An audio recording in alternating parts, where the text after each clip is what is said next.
This is David Dubal, and my guest tonight is the distinguished American composer Stanley Wolfe. Stanley Wolfe is a composer, well, I would characterize his work as truly of the American school. He grew up at that time when it was very important to create an American music. He's primarily in the great field of the symphony. Those are the works I think that has occupied him most in his life. He is certainly very well known as a teacher as well. He is director of the Juilliard School's Extension Division. He has taught at the L&M faculty there. And certainly Stanley Wolfe is a gentleman as well as a great musician. Stanley, welcome. Thank you so much, David. I know that your career was not of the usual prodigy level. In other words, you didn't get up at 2 years old and play the Mozart concertos. I usually tell people I wasn't born with a silver piano in my mouth at the age of 3. I guess I have probably the most unusual background of just about anyone at least I know at the Juilliard School. I came to music very late. Actually, I was 17 before I could read or write a note of music, before I even knew that music was going to be my life. That's wonderful. Well, it happened. Of course, that's hard also. Yes, it is. Yeah. Difficult, but it gives one a kind of supercharged way of going about things because you really have your eye on what you want to do and you can't waste time. Stanley, was there no music in your environment? Is that how it happened? No, I wouldn't say that. There was a lot of music, but my folks were very musical, just that most of it was popular music. And I had no idea I was really interested in classical music, didn't know much about it. It was the last day in high school. I went to the DeWitt Clinton High School in the Bronx, great school at that time. And someone, of all things, put on some Caruso records. Mm-hmm. And I remember I was listening to the records, and all at once I felt like laughing, crying. I was emotionally shook, as you might say, and I just didn't know what was happening to me. And I sort of went home in a kind of a daze that afternoon. The next day, the Metropolitan had their program, the opera, I think it was Die Meistersinger of Wagner. And I listened to that for all 5.5 hours. And after that, I just began to sort of follow music and listen 25 hours a day, try to make up for what I did not know. Mm. David, I used to go to the library and pull out scores, which I obviously couldn't read, and just turn the pages and touch them and look at all those notes and say, gosh, I got to find out what goes on here. And for want of something to do, I wrote out the entire libretto of operas. I think Carmen. To this day, I know the entire thing from Sur la Place, the whole thing from beginning to end. And then slowly I began to take some clarinet lessons. Then this was during World War II. I was drafted. And with the Army's great technique of putting the right person in the right place, they gave me some kind of questionnaire and interview and decided that I really belonged in a special service outfit they were designing, the 23rd Special Service Outfit. And that was fine for about 5 weeks, but then we got into some commando training because one of our outfits had really had a great deal of trouble in the Far East. And I was in a race showing off in front of the general who would come down from Washington, and I had Jose Melis, pianist. I was carrying him on my back, and I tripped. They were firing live ammunition over my head. And I broke my leg, and I was CI'd, put in the zone of interior. And very interesting, my replacement, I kid you not, was Jack Parr. I never met the man, but he was the person who replaced me in that outfit. You mean you could have been the future host of well, Tonight Show? I don't know about that, but he did use Jose Melis. Yes, he did. And I saw Jose many years later, and he remembered the episode. Sure. Well, that's quite an episode. Well, you're a colorful man. Your music, of course, is colorful. Was I right in describing you in the mainstream of Americana, in the sense of the rugged symphonic culture of Copland and William Schumann and? Yes and no. I think now, the first piece that I hope that you'll have a chance to play goes back to 1959, and perhaps that one more than the other two would illustrate that part of me. But as I got older and the Americana began to sort of be, it dissipated a little bit, and I reached into many things, not the least of which were my Jewish roots, and I have quarter tones. I don't know, I write the kind of music that one would expect that someone born in Brooklyn, growing up at the time that I did, would reflect. I have nothing against the Viennese 12-tone school, but, I've never been in Vienna. That doesn't have much interest for me. Sure. And what I reflect, hopefully, is what I hear around me. And so it's a little unusual in a way, I guess, but that's what I've been able to produce. Well, what one produces is part of their being, and that's what you're telling me. You could not be something foreign. You studied with American composers, Vincent Persichetti, a master composer, William Bergsma, and Menon. Yes, Peter Menon, my last teacher. The late president of Juilliard.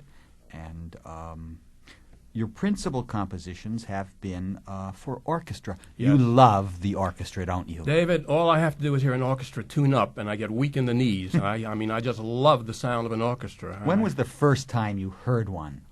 First time I heard? Not your own piece, but an orchestra itself, since you came to music so late. Probably in some old records that I might have, I think, way back. It's kind of difficult and hazy in my mind. I can't really pin that down exactly.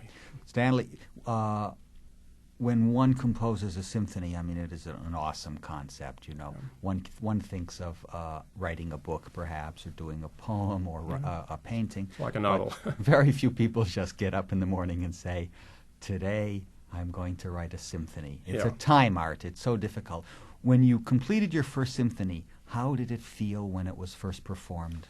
Well, the performance, actually my first two symphonies have not received performances because I wrote those at school. Mm-hmm. But you're touching on something that I think is kind of important, and that's the thrill that a composer might get the first time he hears the music, not so much in performance, but it's the rehearsal. As I'm sure your radio listeners know, a composer has to, in a sense, hear the music in order to notate it, to put it down. You have to have a handle on it, so to speak.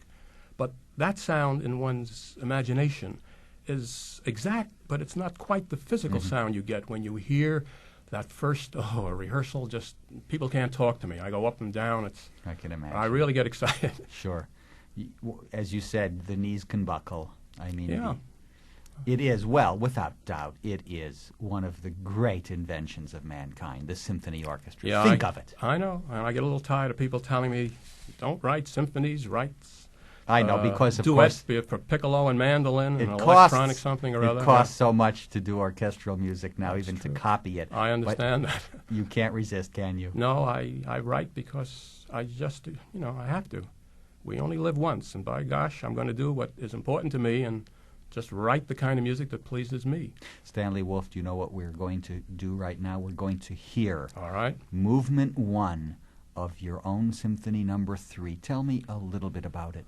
That goes way back for me to 1959. I'd been out of school just a few years, and as I hear it now, and it sounds rather young, full of energy. I guess it's a very good picture of what I was like at that time, and I guess I still have some of the same things as well. It's just, as I would explain to anyone, the kind of music you would expect a young person growing up in New York, listening to the sounds around them, would reflect in his music if he didn't care about being fashionable or other unimportant things. So that is the piece, and it's the first movement that we're listening to. Stanley, who's the performance by? This is by the Eastman Philharmonia with A. Clyde Rolar, the conductor. Let's hear, then, the first movement of Stanley Wolfe's Symphony No. 3.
You have just heard the powerful first movement of the Symphony No. 3 by my guest tonight, Stanley Wolfe, the performance by the Eastman Philharmonia, A. Clyde Roller. We'll be right back after this message, and we'll continue then our discussion about the career of Stanley Wolfe. This is David Dubal.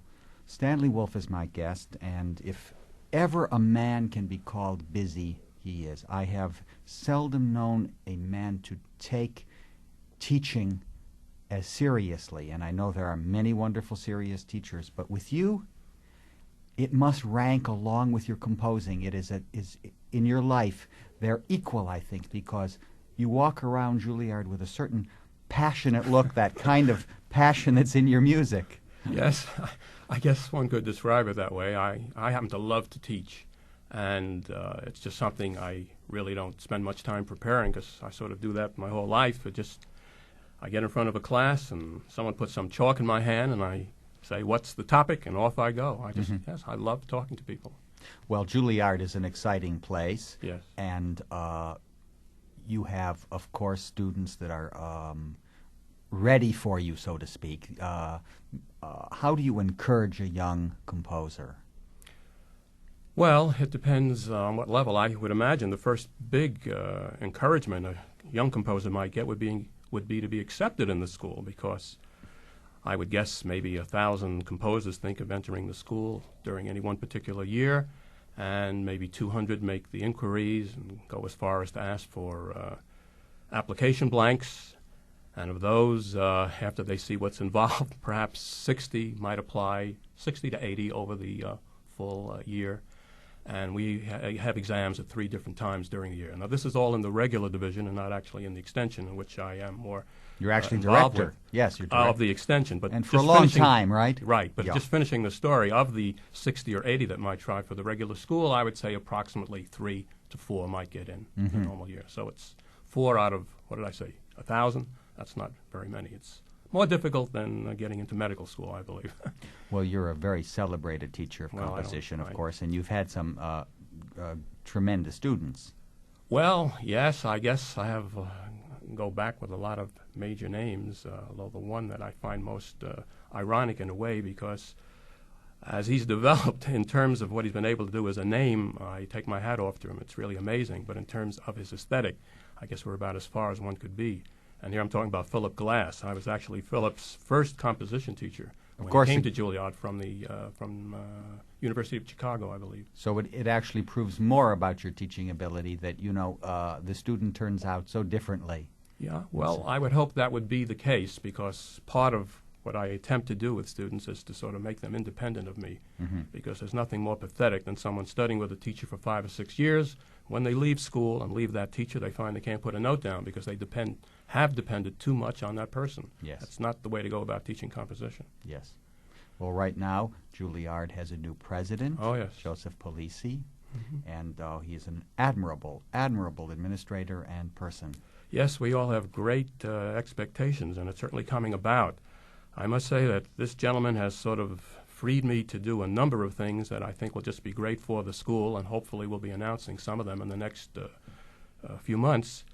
As the head of our extension division, I've sort of seen this division grow from way back. I remember when I left the school, when I graduated back in 1955 was the year I got my master's. At that time, Schumann asked me, he said, we have no opening in our regular faculty. There's so much I want to do, and I'd love to put you on. And I said, Bill, there's one area of the school that I really feel would suit my talents, and I'd like to take a crack at it.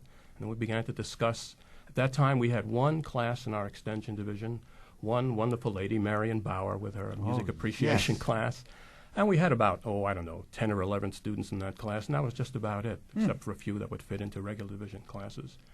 And I had an opportunity to put in all of the classes, the 30 or 40 different classes we have in the evening now, and to build it up to the point that we have over a full year closer to 600 students than the 6 that we had. So the extension division at Juilliard is really doing its work for the community in a way. More than that, we are a division that works with people who are professionals, students who are ready to come into the regular school and maybe have come up too late, plus the fact that now we have a whole area of classes set up for laymen that I'm very happy about, because I've been able, most people listening out there don't realize they would be able to come into classes at the Juilliard School, get Juilliard instruction, see the building, check scores out and whatnot in the library, and actually be Juilliard students, albeit at the level of extension student, and more definitely in our layman classes. But that's part of the problem that we have. Most people sort of shy away. They hear the name Juilliard, and oh my gosh, that seems impossible. How in the world?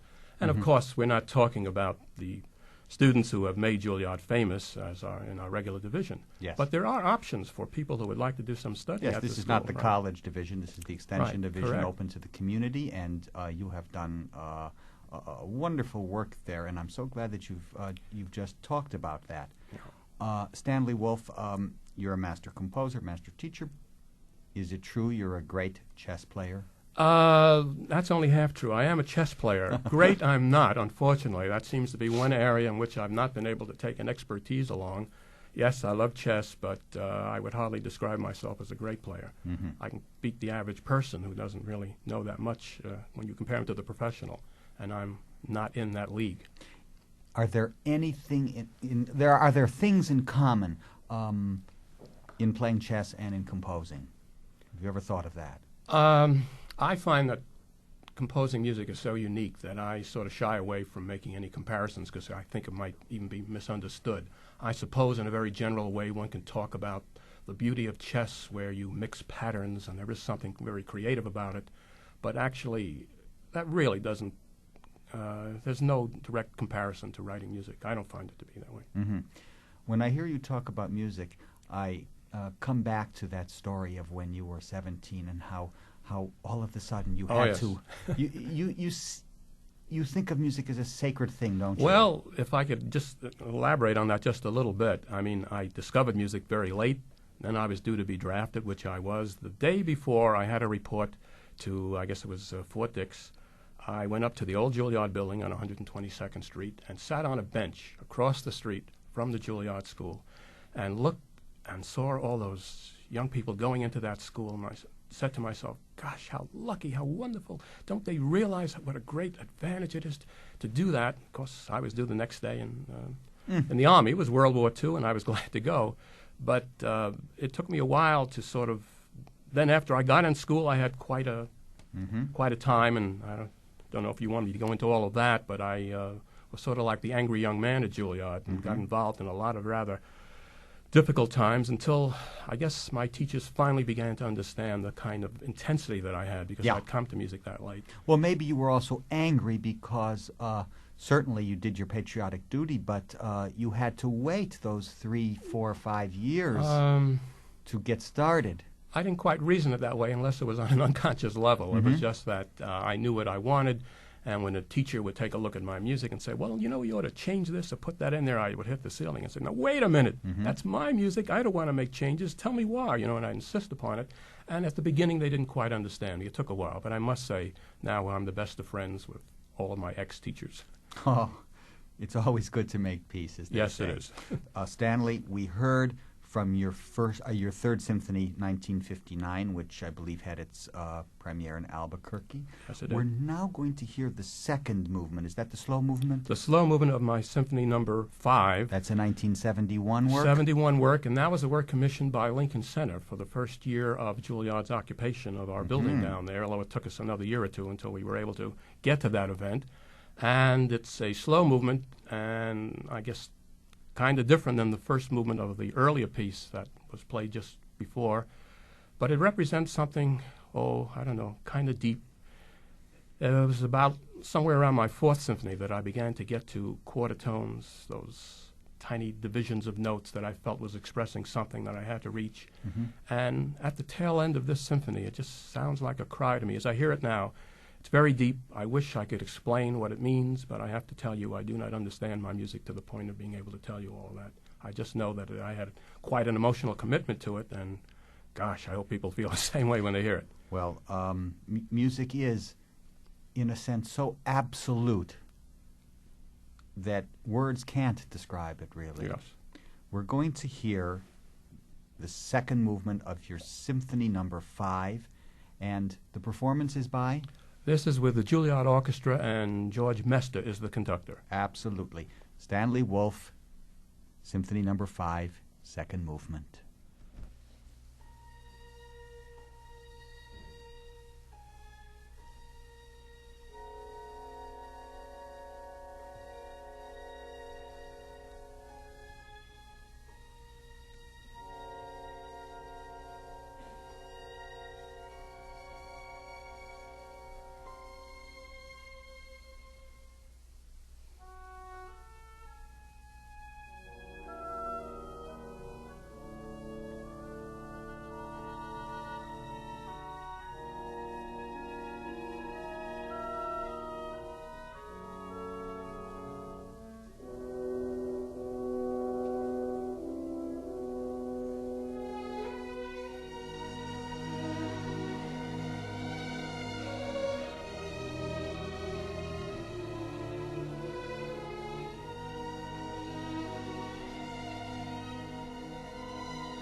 You have just heard the deeply felt slow movement of Stanley Wolfe's Symphony No. 5, Juilliard Orchestra, conducted by George Mester.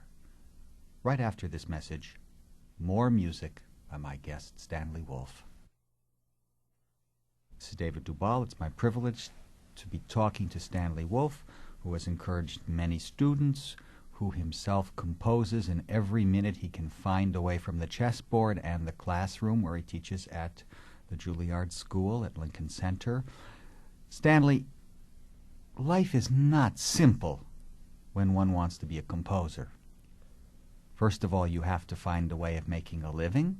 You could never be rich enough any longer, and I know you're not rich. No, I'm not rich. To even have a symphony copied. Yes, the expenses involved there are really eye-opening, I would think, for most people don't realize. To get the score and parts of my 6th symphony copied, it cost me close to $4,000. Just to get it copied professionally, so there would be no problems, and which one really should do. Yes. But there's a lot of money that you have to just lay out for that, and I certainly don't begrudge it in any way. Composing to me is just a very necessary part of my life. Beside, I think, what you mentioned, I'm not trying to picture myself as being that overly worked, but to head the extension division does take a lot of time, too, because I am responsible for hundreds of students and all of these classes that I have put in and hopefully will have a chance to put in the coming years. Takes some energy, but it's nothing I regret. I just try and live every minute the best I can, and I do most of my composing, actually, David, during the summer. I don't have a chance to do much writing. Well, you and Mahler have something in common there, because he wrote 9 symphonies. Yeah, I may be in the summer, really. Right. It's disappointing. I'm now writing a violin concerto for one of the most remarkable students, who is now no longer a student at the school, Mark Piskanov, who is just a fabulous violinist. He heard my music and responded to it so well and began to talk to me and sort of put me in the right frame of mind to think about writing a concerto. I had never done that before, and I must say, with his encouragement and the fact that he's come out to my house a few times during the summers to see how I'm getting along, it's meant a great deal to me. And I actually have close to 2 movements finished, and with luck, during this summer I'll be able to finish that 3rd movement, and then that will be another completed work. Well, he will be your Joseph Joachim to Brahms. Well, he's really a wonderful violinist and has a real passion for that instrument. I'm very impressed with his ability. Stanley, isn't it a new experience, something eye-opening in a way to now pit one of your orchestral instruments, so to speak, against the whole body? Yes. Writing a concerto for me has been a new endeavor and a very interesting one. Just during the summer when I was finishing up a cadenza, I had to say to myself, my gosh, you're really writing a cadenza? And to whip through that, of course, when Mark came out to the house and was able to almost sight read through it with these harmonic double stops on top, it was a wonderful feeling I had. But it is kind of new, and I haven't really orchestrated the movements yet except in my head. And one has to be a little cautious because I cannot let the brass go like mad when the string is trying to come through. And, but these are just common sense things, and since I love the orchestra, I don't think I'll have much of a problem with that balance. Do you go to sleep at night hearing your orchestrations in your ear, in your mind's ear? Not really. What happens during the summer, again, when I'm actively writing, I more or less, as this happens to me, I'm sure a lot of composers, you have this compulsion. You get obsessed with material, and it stays with you all the time. And sometimes you're not even aware of what you've done in a piece where you've sort of utilized things. I remember many times after a performance would be over and someone would come back and tell me, gee, I loved what you did, on that 2nd movement when you brought this back and you did that. And I have to think, my gosh, yeah, I did that. I wasn't even aware that I had done it. Wonderful. Because a lot of that does exist at a kind of subconscious level, and it's probably the best. Absolutely. Yeah. Do you dream music? No. Isn't that wonderful? I would think that, one could just be so upset with hearing music in their dreams. No, that's never happened to me, and I guess I should be grateful for that. You almost need a kind of surcease from the sound of music sometimes, yes. And I have enough problems when I enter taxi cabs and elevators and just have the music going all the time. It's one of my pet peeves. Well, you know that Muzak was 50 years old last week, God. Yeah. and I'm just amazed. You know, I can come back to, I live in Hastings on the Hudson, and I'll be coming back to the train station or getting off there after I've had maybe 6 or 8 hours of wonderful music, glorious music, and I'll get into a taxi cab and I'll say, would you please turn off that music? And I get these funny looks. What's the matter, Mac? Don't you like music? And it's very hard to explain to people that composers hear every little, particularly with rock music, a 1 to a 4 to a 5 chord, and that's it. Mm-hmm. And it really gets very upsetting, but just a problem of contemporary life, so yes. I'll just have to bear with it. I must say, Stanley, that I just don't find it amusing to have a jingle in my brain for 3 days in a row. That's true. No, I share that. Yeah. Well, we're going a huge distance away from a jingle to the Sixth Symphony yes. by yourself. Work from 1979, which was commissioned by the National Endowment for the Arts. Yes. And we don't have time, unfortunately, for the whole Sixth Symphony. Yes, I understand. It's in one movement, mm-hmm. and I have. I think that I picked a spot for you. It has about. It's just about the last section. It has about 7 minutes to go, and it starts at this spot and moves kind of slowly, but soon gets into faster music for a good 5 minutes with a tremendous big climax, and then for 2 minutes we sort of float to the end. And well, you've just provided beautiful liner notes. Have I really? for this part of your Sixth Symphony. I think it's Sexton Earling, correct. Which is the conductor yes. of the Juilliard Orchestra. Yes, Juilliard Symphony this time. The Juilliard Symphony. Let's hear that section, the last section, from the Symphony Number 6 by Stanley Wolfe.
You have just heard the last section of Stanley Wolfe's Symphony No. 6 in one movement, the performance by the Juilliard Symphony, Sexton Ehrling conducting. Stanley, it's an output to be proud of. I'm so glad you came here to share it with us. Well, I thank you very much for giving me this opportunity. It means a great deal to me, believe me. I wish you well with the violin concerto, and I know that you have a performance coming up where? In Denver, the Denver Chamber Orchestra, under the leadership of a very young, dynamic conductor, Joanne Folletta, will be playing my Canticle for Strings sometime in April, I believe. Oh, wonderful. I'm looking forward to that. Stanley Wolfe, I wish you the best, and it was good seeing you again. I thank you very much, David. This is David Dubal. Thank you for listening.